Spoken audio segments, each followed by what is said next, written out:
My name is Paul Wise. I'm the Department for Education's Flood Manager, and I'm broadcasting live from COP26 today from our fabulous Gen Zero classroom and talking to you today about adaptation. Today we're going to cover a variety of things to raise awareness for school decision makers on the risks to the school estate, the need to adapt, what DfE are doing and what schools can do.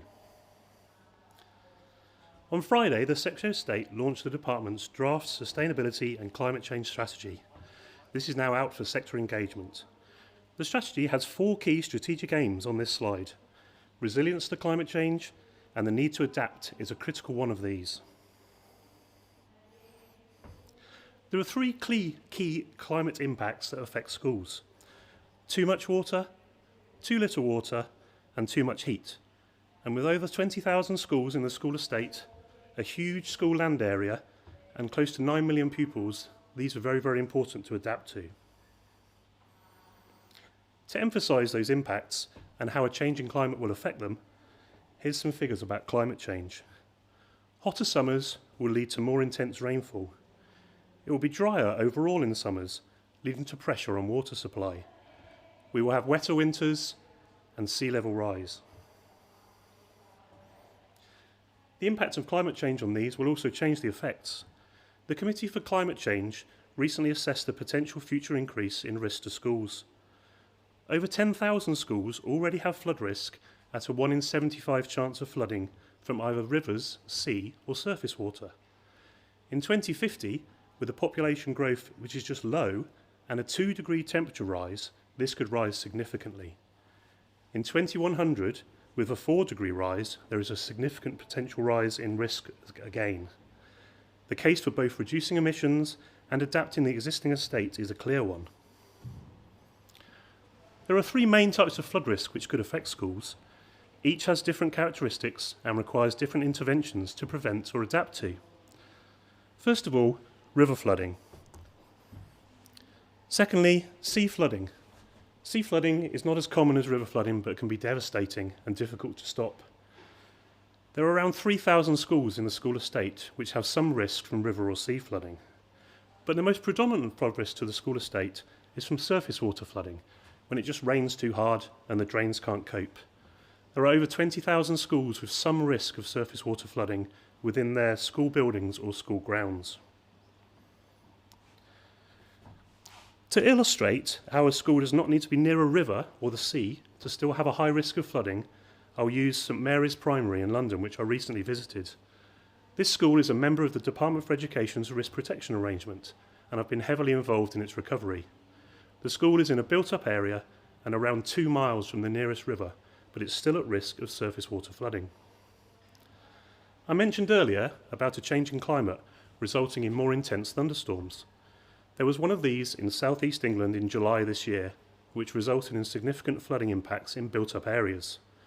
When these happen, it has a lot to do with limited capacity of drains, and the water simply can't get away. These types of events are becoming more common. We can't prevent them, but we can be prepared. So to illustrate some pictures of St Mary's School. The road outside the school is flooded.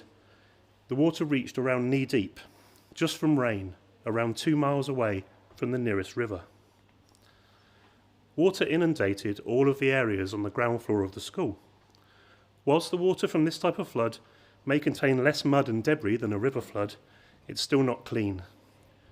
Do you know if your school is at risk? What would you do if this happened? Have you ever seen the aftermath of a flood to a school? I'm going to show you some more pictures now which don't make comfortable viewing. First of all, it's important to keep schools open. We've done this in St Mary's School by putting temporary classrooms in the school playground. The entire school is now in temporary classrooms. These use up an awful lot of space in the playground. School dinners are now served in a wedding marquee, hardly ideal. The school hall is basically a storage room. Everything which could be recovered and was salvageable is kept now in the school hall. The floor is likely to have to come up in here as well. School reception has been stripped back to around 1 metre high because the water simply soaks up the plasterboard. So we need to do significant recovery in large areas. All the flooring has also had to come up in this area down to the bare concrete. The school kitchen is some way off being able to serve meals again for pupils. How would you cater for pupils if your school kitchen was affected? Where do you store all the equipment? What would need replacing? Basic facilities are also affected. We then need toilets and things to be provided with temporary classrooms as well to make sure the school can operate. With no gym space, there are no options for indoor PE. How does this affect the pupils' well-being and learning? Are there alternate provisions? And what happens to PE on a particularly wet or cold day? Classrooms are hit hard. What has been lost that got wet? How does teaching in a temporary classroom impact the teacher and the pupils? How does this affect the pupils' mental health? These pictures are all 3 months after the flood happened. The school is still not dried out. It will take at least 6 months to get back to normal, and probably longer. And it could happen again, so it's really important you understand and are aware what the risks are. So what are we doing about flood risk as part of our water strategy, and what can schools do about it? First of all, we've been assessing risk to the school estate. We do this using mapped risk data from the Environment Agency. We overlay it onto school location data. This provides us with risk values in different flood scenarios for both school buildings and school grounds. Your building may not be at risk, but if the site is and you can't get into the school, it's still very important to know about. The data we use is available for all to use online for free. If you haven't already looked, you should check. Simply type into Google, check your long-term flood risk. You should check river, sea and surface water flood risk. If you're in a river or sea flood risk area, make sure you sign up to receive free flood warnings from the Environment Agency. And really importantly, make a plan. We're developing a template for this at the moment. We're also reducing risk to schools by investing in large Environment Agency or local authority flood schemes. This is an effective investment as it prevents water getting near the school, reducing the chance of closure or damage. Our investment last financial year is reducing the risk to almost 100 schools. It saves thousands of days of lost education, and it also provides much broader benefits to local communities.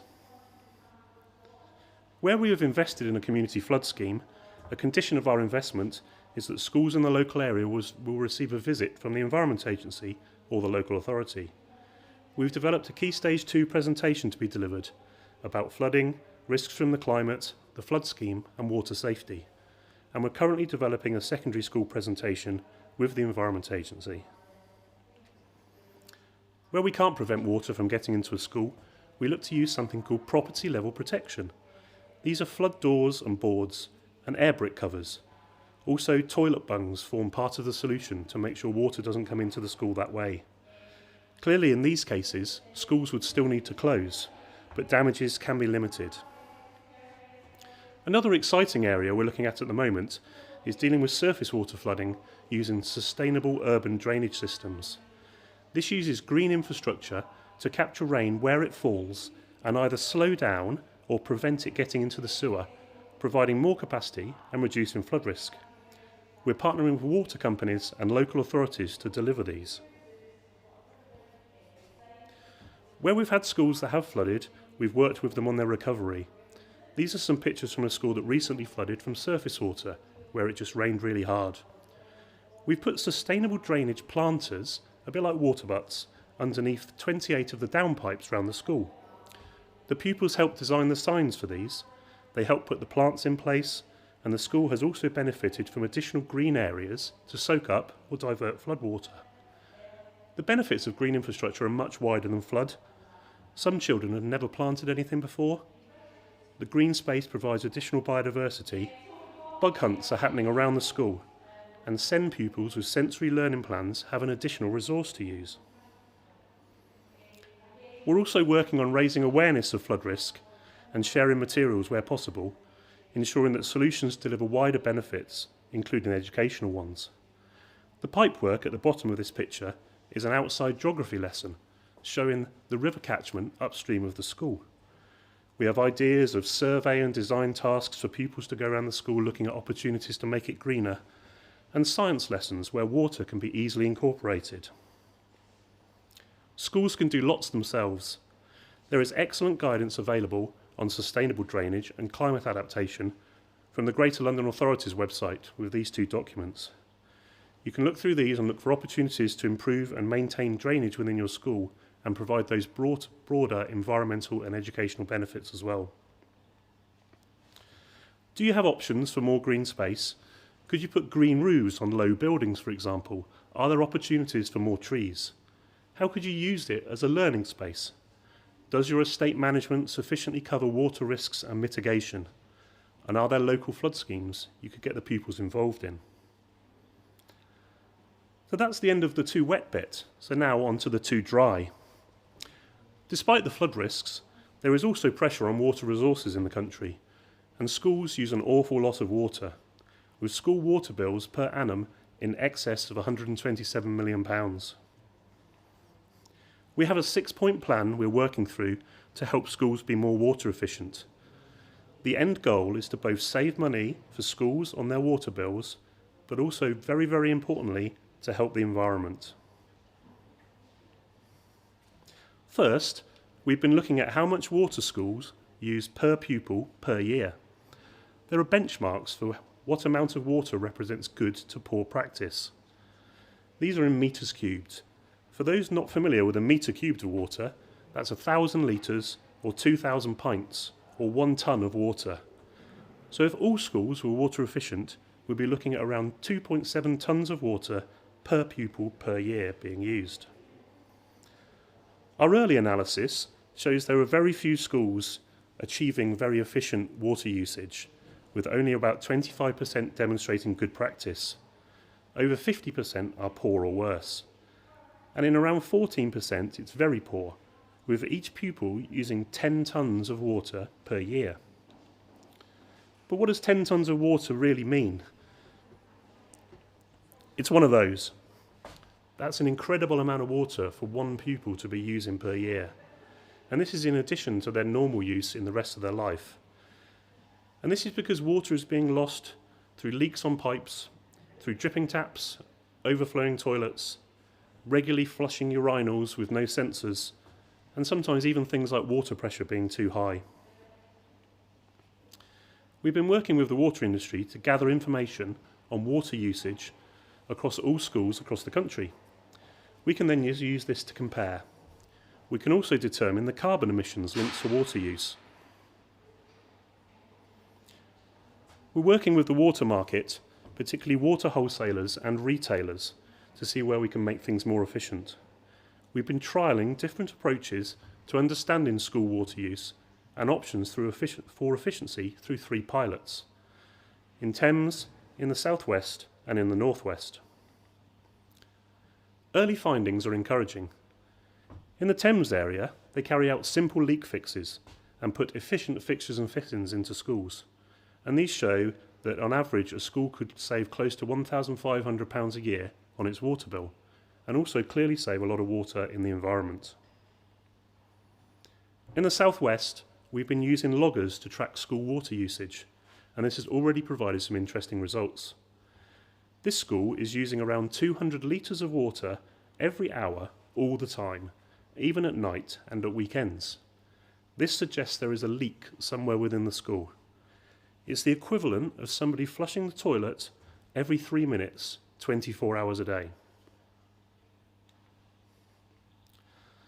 Loggers also help us to understand the usage in a school when the school is closed, again suggesting a potential leak, with this school using quite significant amounts of water during the school holidays. Solutions will be varied and include a combination of audits and fixes, leak fixes, and education. But the first step is to understand how much water your school is currently using and determining if that amount is excessive.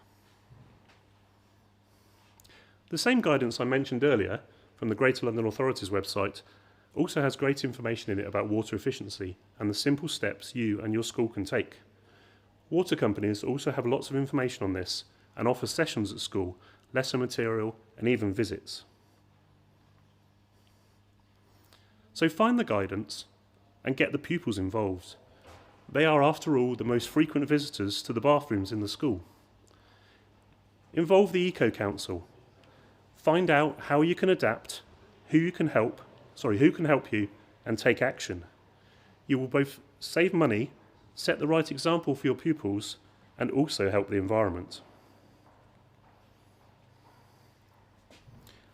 2 toilets in the southwest have been leaking almost continuously. So much water has been lost that these 2 toilets alone are costing the school £6,000 a year. What could your school do with that extra £6,000? How much would it help the environment if that water wasn't being lost? How could you involve your pupils in making those improvements and help making your school more water efficient? Thank you for listening. That's the end of my presentation today. Hopefully you've learnt some more about what we're doing around when schools have risks from flooding and are too wet, or where there are risks from water efficiency and those schools are too dry, and what steps you can take and your pupils can take to improve the situation. As I said at the start, today I'm in the DFE's Gen Zero classroom prototype, and we have a short film to share with you now to just explain to you what we've delivered here. I hope you've been interested. Thanks very much for your time.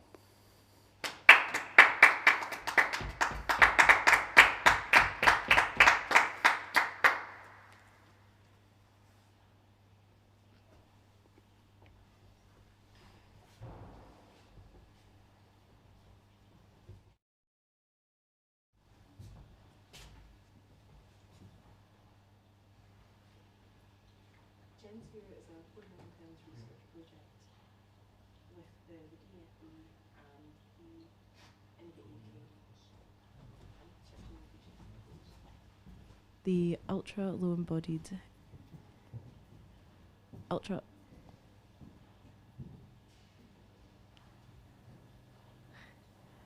as you can see, we're just looking at one of our projects which we took to stage 4, and the prototype that we're in is actually one of the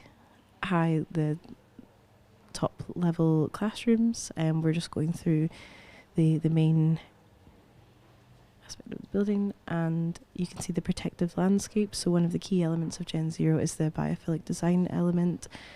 We'll be using the trees to form some solar shading in the summertime, and also to bring the biophilic design element, bringing the inside to outside, and creating this natural environment for the children. You might have noticed that all the walls inside are homegrown timber, so this also adds to the biophilic design element. The prototype that we are in at the moment, the walls have been manufactured in the vacuum press at Construction Scotland Innovation Centre, which is the only one in the UK. As you can see, the timber is throughout the building, and you might have noticed that the grey floor is actually a timber concrete composite, and we are still currently developing the specification for that, which will follow on from the prototype. The classroom that you can see on the screen now is very much similar to the one that we are recording from. And one of the other key aspects is engaging in outdoor spaces. So we will have covered outdoor learning areas, we'll have rain gardens, we'll have sustainable urban drainage systems, and this is the central comm space, so you'll be able to sit and enjoy your lunch whilst looking out into the landscape.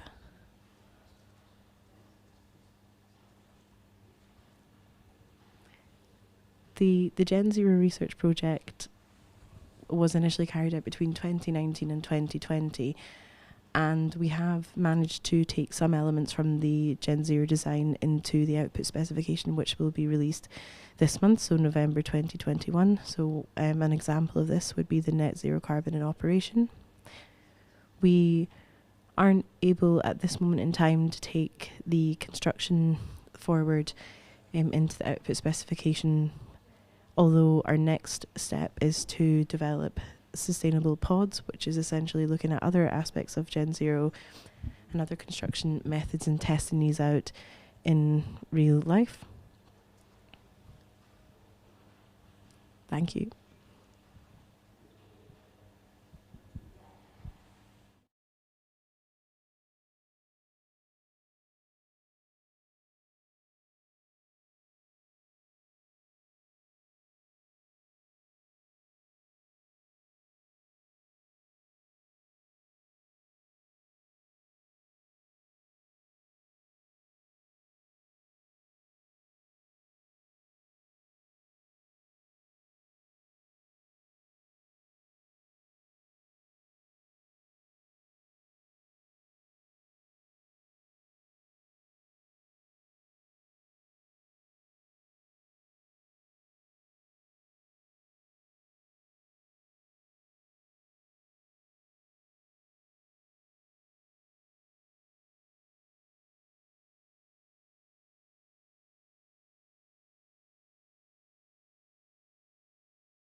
Afternoon, everyone, and welcome to schools dialing in from around the country. Just a quick wave to my son Evan and the Year 6 class at St John's, and also to Ash class at Watchley School, who helped me with the presentation. Listen to your teacher. Please say hi in the comments to tell us where you're watching from. Today, I'm talking to you from the Climate Conference in Scotland, where world leaders are meeting to talk about climate change and what we can all do to reduce the impacts. You're in a classroom now, and so am I. I'm in a new wooden classroom of the future that we've built to show how schools could look. We'll play a short film at the end to tell you a little bit more about it. In the next 10 minutes, we're going to cover 4 things. Firstly, too wet. We're going to talk about types of flooding and how your school can be ready. And then for too dry, we're going to talk about how schools can use water and how they can make sure that how they use water is sensible. First of all, a really simple explanation of how the climate changes. The climate, or the weather, is changing in a number of ways due to the amount of certain gases in the air, like carbon dioxide, that comes from when we burn things, fuels, and when we use transport, and also from methane, that comes from things like cows' bums. These gases make it more difficult for the heat from the sun to escape back into space, which means the planet is warmer, and that affects the climate and also the weather. Some of the ways it affects it are that it's getting hotter in the summer and the winter. The amount of rain that we get in the winter is increasing. Summer rain is reducing, but there will be more thunderstorms. And the water level in the sea is very slowly getting higher. Did you know in England there are lots of schools, more than 20,000, and millions of school pupils, over 9 million, and you can all do your bit. So first of all, I'm going to start with telling you about too much water, when things are too wet and we can have floods. There are 3 main types of flooding. First of all, from rivers. This can be deep, it can last a long time, it can be fast moving, and the water isn't always clean. Secondly, from the sea. This doesn't happen very often, but it can be really difficult to stop, like when you've built a sandcastle at the beach and the tide comes in and washes it away. And lastly, from surface water. That's when it just rains really, really hard. That can happen almost anywhere, and it can happen with not very much warning. It's really important we understand where water might go. Here's an example of a school, a primary school, that got flooded when it was too wet in July this year after really heavy rain. All the drains in the road were full of water, and the rain couldn't get away. The water got to about knee-deep in the school, knee-deep on an adult. Everywhere on the ground floor of the school was flooded, school kitchens and school reception. All of the classrooms got flooded, and the school hall, and all the way along the corridors. We've been working with that school to make sure it could open again and the children could all get back into lessons. The whole school is now in these temporary classrooms. These use up a lot of playground space. School dinners, which were in the hall, are now in a big tent that's usually used for weddings.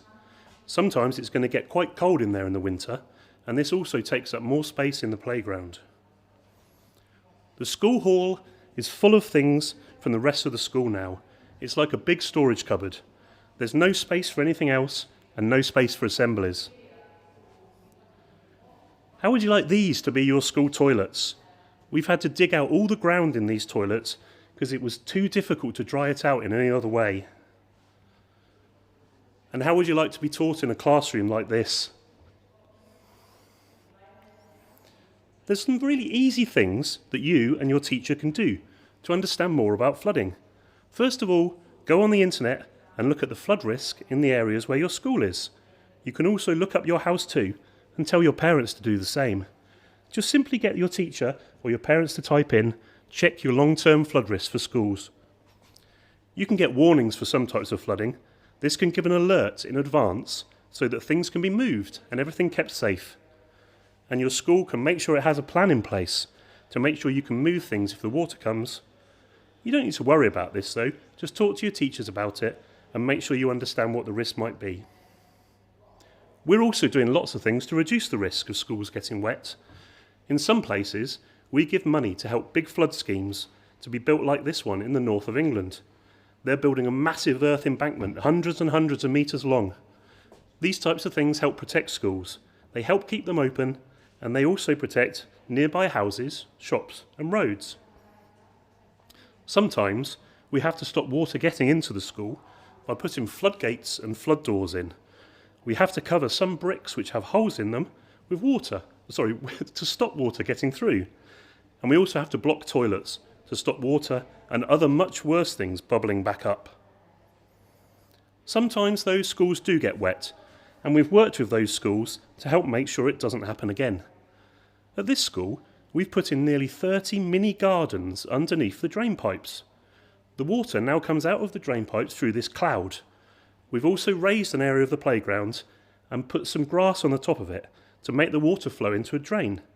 This helps stop flooding, and it also provides more green space for bees and bugs and butterflies. The pupils at that school helped us out. They had competitions in their class to design the signs to explain how things worked. They also helped us out on a planting day when the whole school got involved. It was a great fun day. Some of the children had never planted anything before, and everyone learnt a lot. There are lots of ways you could help out to make sure your school doesn't get wet. Trees and green areas are great for soaking up water. Could your school have more?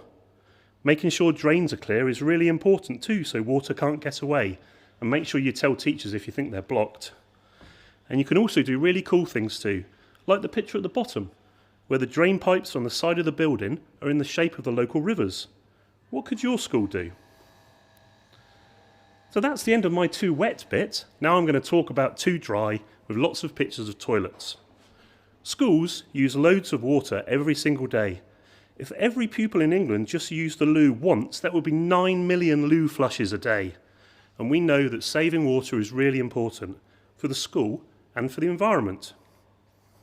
Not many schools are water efficient and use water really sensibly. In 1 in 7 schools, each pupil uses more than 10 metres cubed of water a year. If you stretch your arms out, that's about a metre. So it's one of those, by one of those, by one of those. It's about a tonne. That's the same as 50 baths worth of water a year that you're using at school. Or one of these fire tankers. How much do you use at your school? And could you be more sensible with the water? There are lots of things that schools can do. It's really important that you use water wisely, like making sure you turn taps off properly. If your school has an eco-council or an environment group, do you check for leaks and drips? How often do you do this? And what do you do if you find any? When you've reported things, do they get fixed? And have you worked out how many bathtubs worth of water you've saved? Anything you can do all adds up and is good for your school and also for the environment. I know everyone likes a maths question, so I'm going to end with one of those. It can also save your school money. So here's a quick maths question. We found a school recently that had 2 very leaky loos. They were leaking all the time, 24 hours a day, all through the year. We worked out that if those leaks were fixed, this could save the school £6,000 a year. What sort of things could your school spend that money on instead? Do you have any ideas? And can you make sure that your school is being as efficient with its water as possible? So thanks for listening. Today we've learnt about flooding and what you can do. And we've also learnt about how to be careful with water. And now we're just going to show you a quick 3-minute video about the classroom that we're stood in today.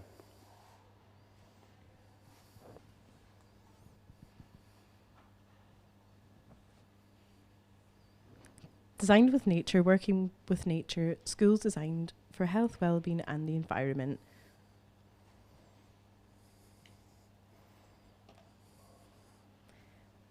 A protective landscape. The landscape around the school has been thoughtfully designed to provide protection against the elements with minimal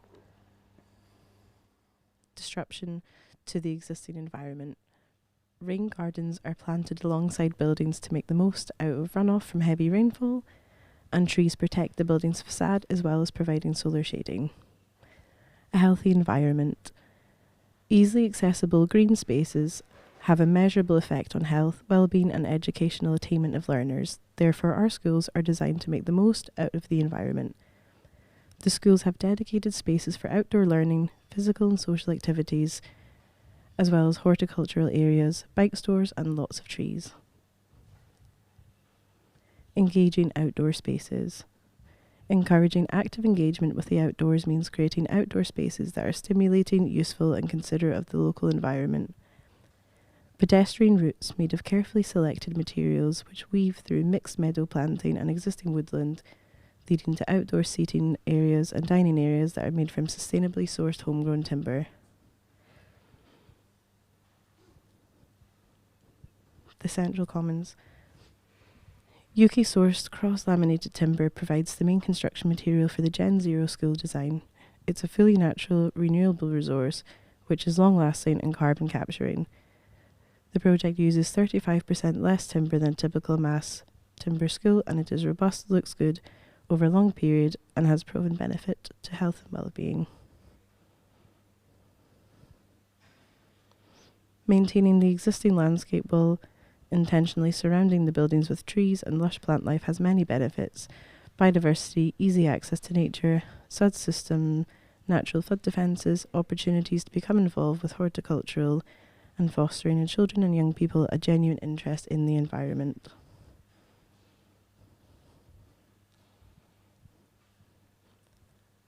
The Department of Education, supported by Innovate UK, has partnered with Construction Innovators to deliver Gen Zero, a research project to deliver a new ultra-low carbon building standard for schools. Our research-driven design concept places nature at the heart of educational environment, building zero-carbon schools designed to promote the well-being of children, young people, and all those who use it. By putting the preservation and cultivation of the natural environment at the forefront of design, the schools allow the user to interact with nature and seek the benefits of doing so in a way that's proven to aid health and well-being. The kit of parts strategy means simple, standardised spaces that aren't defined by furniture and fittings, allowing for different curriculum models with little need for change. Constructed with timber, the buildings reduce environmental impact from construction, and this proposed platform for manufacturing within a factory setting will allow building of schools in scale with minimal waste across the UK in the future.